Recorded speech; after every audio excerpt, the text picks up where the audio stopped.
My name is Miles Harrington. I'm 52 years old, and I've spent the last 27 years working oil platforms across the world. My hands were still greasy when I opened the message from Krista, my wife of 18 years. The text came through at 3 a.m. local time in the Persian Gulf, right after I'd finished a 14-hour shift on the rig. I stared at my phone screen as another message appeared, a screenshot of our joint account balance showing 2 cents, where $142,000 should have been. She'd added a little kiss emoji, like this was cute.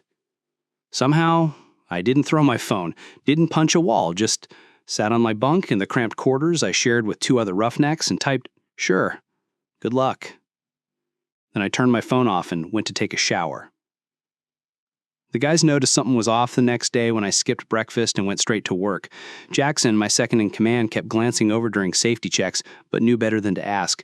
We had 16 workers depending on us to keep this floating metal city safe and operational. Personal problems stayed personal. During lunch break, I checked my email. Krista had already filed for divorce, claiming I had abandoned the marriage by working overseas too much. She'd hired a lawyer named Bradley who specialized in high-asset divorces. They were requesting spousal support based on my excessive income. She even had the nerve to add that her emotional support partner was now living in our house in Odessa. I closed my laptop and went back to work. Didn't mention it to anyone. That night, I wrote one email. Not to Krista, but to my cousin Brendan, an accountant in Houston. "Time to activate Protocol Winter," I wrote. That was our code phrase from years back, no explanation needed. 3 minutes later, his response, "Already on it. Don't respond to anything until you're stateside." I had 2 more weeks on this rotation, 2 more weeks of 12-hour shifts in 100-degree heat, while the life I thought I had dissolved back home. The guys would have understood if I'd asked for emergency leave, but what would that accomplish? Better to finish the job and draw the paycheck. When I turned in that night, the rig supervisor, Vincent, stopped by my quarters. "Everything's stable." He wasn't just asking about the drilling operation. "Everything's under control," I replied. And it was. More than Krista would ever know. I met Krista 19 years ago at my buddy's fishing supply store in Odessa. She was 31 then, working the register, full of jokes about city folks who thought catching bass was complicated. I was 33, already 10 years into oil work, home between contracts and helping my friends stock inventory. We got married 11 months later fast, but it made sense at the time. I had already built a good life, owned my house outright from a lucky investment and a small producer that got bought out, had a steady career path on the international rigs. She said she admired my stability, my focus. I admired her spirit, the way she could talk to anyone. The rotation schedule was always the challenge. 2 months on, 1 month off in those days. But the money was exceptional. I could earn in 6 months what most people in our town made in 3 years. We agreed it was worth it. She'd hold down the home front, I would build our future. Around year 12, the first cracks appeared. Small things. Complaints about missed birthdays, questions about whether I really needed to take the Saudi contract, comments about how her friends' husbands were always around for dinner parties. Looking back, I should have seen it. The year I turned 47, she stopped asking when I'd be home, stopped sending photos of what she was doing. Our video calls got shorter, but I dismissed it as the natural evolution of a long-distance marriage. Comfort replacing excitement. Routine replacing uncertainty. Last Christmas, I came home to find she'd redecorated our entire house without mentioning it. New furniture, new paint, new everything. When I asked about it, she just said I needed a change. I didn't ask what kind of change she meant. 2 months ago, I noticed transfers from our joint account to one I didn't recognize. House repairs, she explained. The foundation needed work.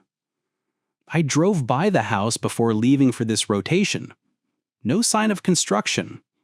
But there was a black Audi I'd never seen parked in our driveway. 4 weeks ago, she stopped answering my calls altogether. Just texts saying she was busy with a new project. I almost flew home early then. Instead, I convinced myself to trust my wife of 18 years. 3 days ago, our neighbor Harold sent me a photo of a moving truck in front of her house. "Thought you should know" was all he wrote. I didn't reply, just waited. Sometimes the best thing a man can do is nothing at all. Sometimes the truth reveals itself. I finished my shift the day after Krista's text and headed back to my quarters. The satellite phone rang. It was Brendan. "You sitting down?" he asked. "Just tell me." He didn't sugarcoat it. She's been planning this for at least 14 months. Regular transfers to a separate account under her maiden name. Started small, $2,000, $3,000 here, then bigger amounts over the last 90 days. Total of $214,000 moved, not just the $142,000 from your joint account. The room seemed to tilt sideways for a moment. That was significantly more than what showed in our joint savings. "There's something else," Brendan continued. "She changed your beneficiary designations on a life insurance policy 6 months ago, and she took out a $40,000 home equity line of credit against the house, forged your signature on that one." I sat on the edge of my bunk, suddenly aware of the deep hum of the rig's generators beneath me. 18 years together, nearly 2 decades of life shared, and she'd been methodically erasing me from it, piece by piece, for over a year. "The guy?" I finally asked. "Devin Forrester, 25 like she said, former personal trainer, no significant employment history in the last 3 years, 3 previous relationships with women over 45, each ended within 18 months. I didn't need the pattern spelled out. "And Miles?" Brendan's voice dropped lower. "There are credit card charges for 2 one-way tickets to Palm Springs, dated for next Tuesday." That was 3 days from now. She hadn't just left me, she was disappearing, trying to vanish with everything before I even made it home. I hung up and sat in the darkness of my quarters for a long time. Didn't turn the lights on. Just sat there watching memories rearrange themselves in my mind like puzzle pieces falling into a different picture. The late-night phone calls she'd take outside, the sudden interest in fitness 3 years ago, the complaints about money despite our comfortable savings. What hit me hardest wasn't the betrayal. It was the planning. The calculated, patient dismantling of our life while smiling to my face, while accepting the money I sent home, while telling me she missed me. Something shifted inside me then. The hurt crystallized into something harder, colder. I walked to my locker and pulled out my laptop, accessed the email account only Brendan and I knew about, logged into the holding company we'd established 8 years ago after I watched a colleague lose everything in a divorce. Winter Light Holdings, my grandmother's maiden name, and the creek running through our property combined. The account balance loaded. $1.6 million. I'd been diverting 70% of my income there for 8 years. Legal, declared on taxes, but separated from our marital assets through the corporate structure Brendan had designed. I sent a single email to my lawyer in Houston. Proceed with Operation Cold Return. Then I closed my laptop and went to the mess hall for coffee. For the first time in days, I felt hungry. I landed in Houston 38 hours after my rotation ended. Brendan met me at the airport, handed me a burner phone and a folder of documents. "She's been calling your regular number nonstop since yesterday. The bank froze the account she transferred the money to, standard procedure for large unusual movements. They're requesting you come in person to verify." She doesn't know I'm back. No one does, except me and Thomas. Thomas was my lawyer. But that's not the most interesting development. He pulled out his tablet and showed me a series of text messages. They were between Krista and someone saved as D. I skimmed through them. Plans for their new life, jokes about me working overseas while they spent my money, details about the house they'd already put a deposit on in Palm Springs. But one exchange from 2 days ago caught my attention. Krista. Bank froze the money. Need Miles to verify in person. What do we do? D. He's still on the rig for 10 more days. Tell him there's an emergency with your mom. Get him to authorize you to handle it. You're still his wife, Krista. Krista. He's not answering my calls. D. Try harder. We need that money before the house closing next week, or we need to look at Plan B. Krista. I'm not comfortable with Plan B. D. It's just insurance money. He works a dangerous job for a reason. People have accidents all the time. I handed the tablet back to Brendan. My hands were steady but cold. Are these admissible? I asked. They're from the cloud backup of her phone. She used your Apple account credentials to set up her new phone last year. Never changed the password. Everything syncs to your cloud storage. We drove straight to Thomas's office. He'd already prepared divorce papers, a criminal complaint for the forgery on the home equity loan, and an emergency motion to freeze all assets. There's a complication, Thomas said once we were seated. She's filed a domestic violence claim against you yesterday. Says she left because of ongoing emotional abuse and financial control. Claims she was in fear for her safety. That's absurd, I said. I've been 6,000 miles away for the past 7 weeks. Doesn't matter. It's a tactic to gain sympathy with the judge and justify taking the money. Her lawyer's pushing for an emergency hearing tomorrow to get a restraining order against you and exclusive use of the house. So she wants to ban me from my own property while her boyfriend lives there? Thomas nodded. And there's more. The home equity loan? She already spent it. Transferred it to an LLC registered to Devon Forrester 3 days after receiving it. I took a deep breath. Options? We counterfile immediately. Fraud, forgery, alienation of affection, criminal conspiracy based on those text messages. We request an emergency freeze on all her accounts and the LLC. He slid a document across the desk. I looked down at the paper. Motion to dismiss domestic violence claim with evidence of perjury. What evidence? I asked. Thomas smiled thinly. Your location data from your company's security badge shows you've been on that oil platform for 7 continuous weeks. Your passport entry and exit stamps confirm it. And I subpoenaed your phone records showing all calls between you two for the past year. Nothing suggesting arguments or threats. I signed where indicated. One more thing, Thomas said. We need you to appear surprised when she's served. She can't know you're back yet. For now, you're still officially at sea. I nodded. I can do that.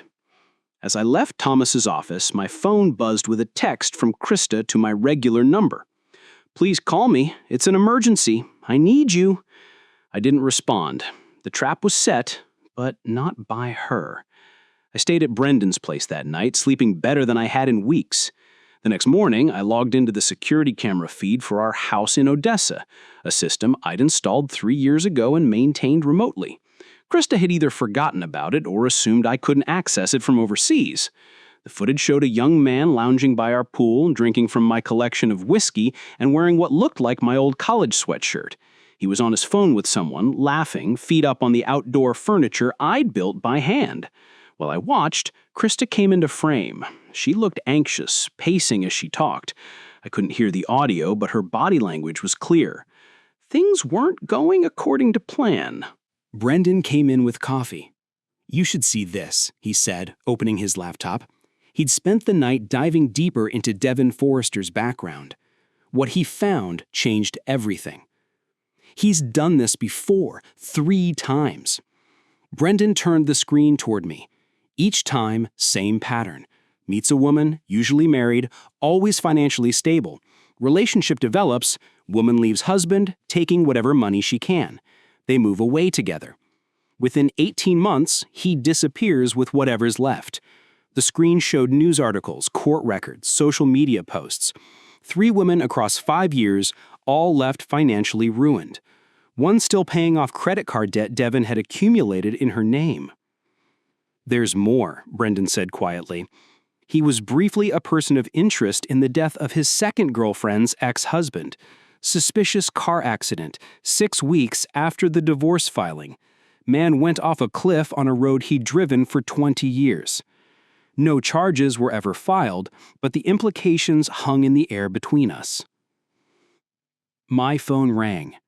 Krista again, on my regular number. I let it go to voicemail. You should hear this, Brendan said, playing the message on speaker. Miles, please, I need you to call the bank. There's been a misunderstanding with our account. I was just moving money to a safer investment like we talked about, but the bank froze everything. I can't access any funds. Please call them and tell them it's okay.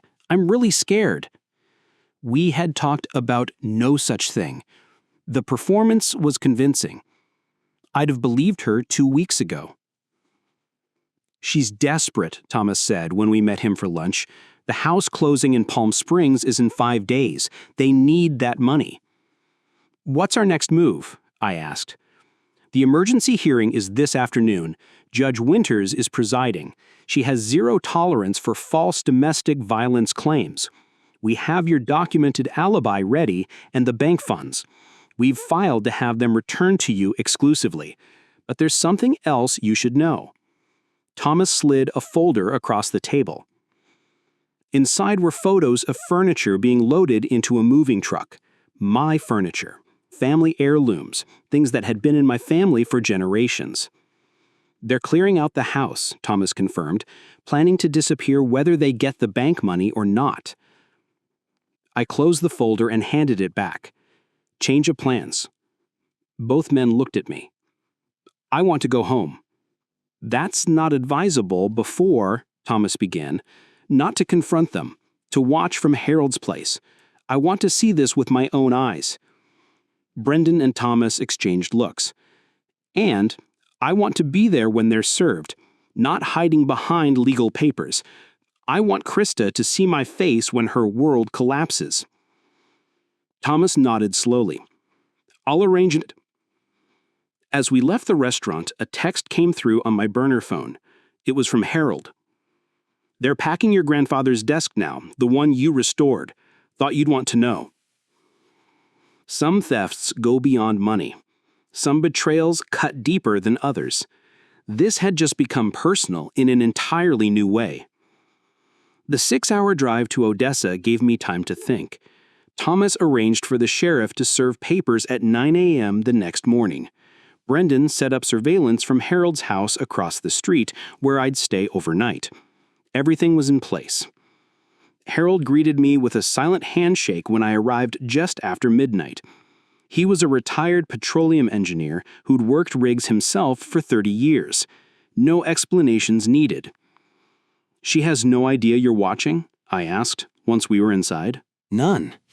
They've been busy packing all day, loading the good stuff, leaving the rest. He pointed to his front window, which had a clear view of my driveway. 2 moving trucks came and went, big ones. Another one coming tomorrow morning for the last load. I nodded, processing the information. Anyone else been by? Some woman with a clipboard yesterday. Looked like a real estate agent. That was unexpected. They're selling the house? Listing it, looks like. Saw her taking pictures. I called Thomas, who promised to check property records first thing in the morning. At 3 a.m., unable to sleep, I sat at Harold's kitchen table, reviewing the documentation Brendan had prepared. Bank records showing Krista's systematic draining of our accounts. Phone records revealing hours of calls to Devon going back over a year.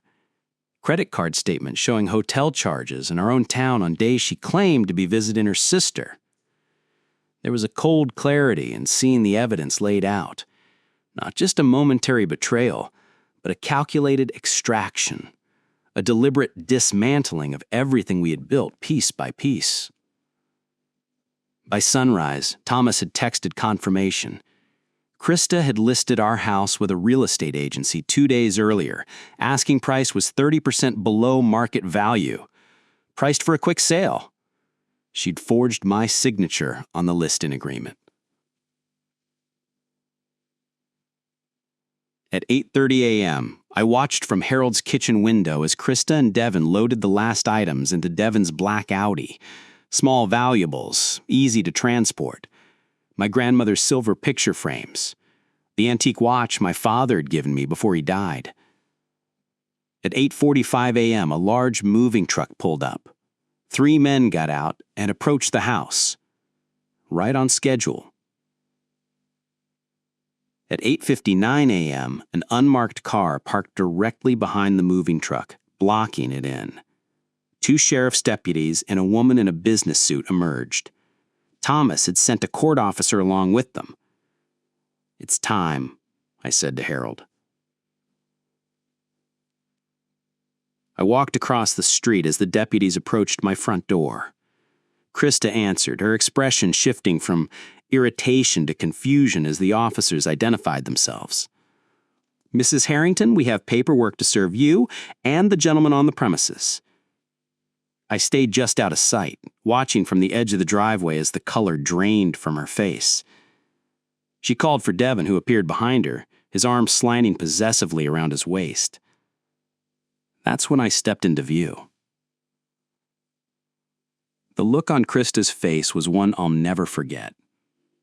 Shock giving way to fear, then calculation.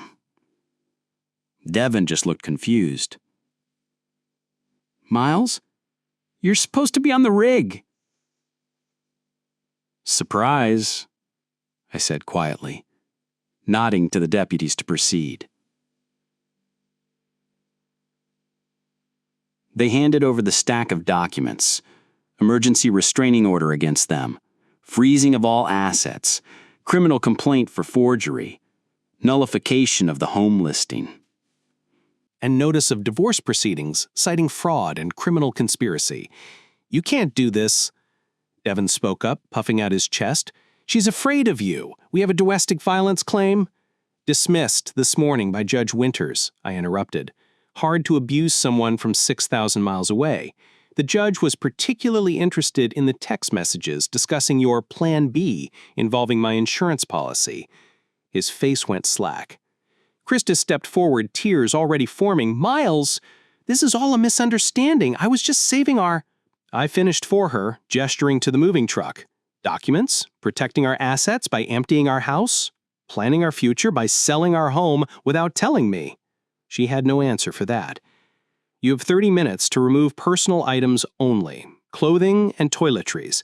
Everything else stays pending court inventory. As they went inside under supervision, I turned to walk away. Where are you going? Krista called after me. I didn't look back. Home. The hearing took place 3 weeks later. I sat at one table with Thomas. Krista and her lawyer sat at another. Devin was conspicuously absent. He disappeared 2 days after being served, taking Krista's remaining cash and jewelry with him, a familiar pattern, just as Brendan had discovered. The judge reviewed the evidence methodically. Bank records, forged documents, text messages, location data. When she reached the messages discussing Plan B and insurance money, she stopped reading and looked directly at Krista. Ms. Harrington, are you aware of the penalties for conspiracy to commit insurance fraud or worse? Her lawyer whispered urgently in her ear. It wasn't like that, Your Honor. Devin was just joking. I never would have... Save it for the criminal proceedings, the judge interrupted. This court's jurisdiction is the division of assets and dissolution of marriage. She continued reading through the documents, occasionally shaking her head. When she finished, she set the papers down and removed her glasses. In my 30 years on the bench, I've rarely seen such a clear case of premeditated financial deception in a marriage. She looked at Krista. You systematically drained joint accounts while forging documents and planning to flee the state with marital assets. Turning to me, her expression softened slightly. Mr. Harrington, while your creation of separate accounts through a holding company might seem questionable to some, the court finds that you consistently paid household expenses, filed proper taxes, and made no attempt to hide assets from the government, only to protect them from potential future claims. Her ruling was swift and final. All assets transferred by Krista would be returned to me. The house remained solely my property. Krista's claims for spousal support were denied, and most satisfyingly, she referred the forgery and conspiracy evidence to the district attorney's office for potential criminal charges. As we left the courtroom, Krista tried to approach me. I just kept walking. Some victories need no words. 6 months later, I stood on the porch of my cabin in the mountains outside Missoula, Montana. The property had been part of Winterlight Holdings all along, 40 acres of pine forest and meadow I'd brought 5 years earlier as a retirement plan. Krista never knew it existed.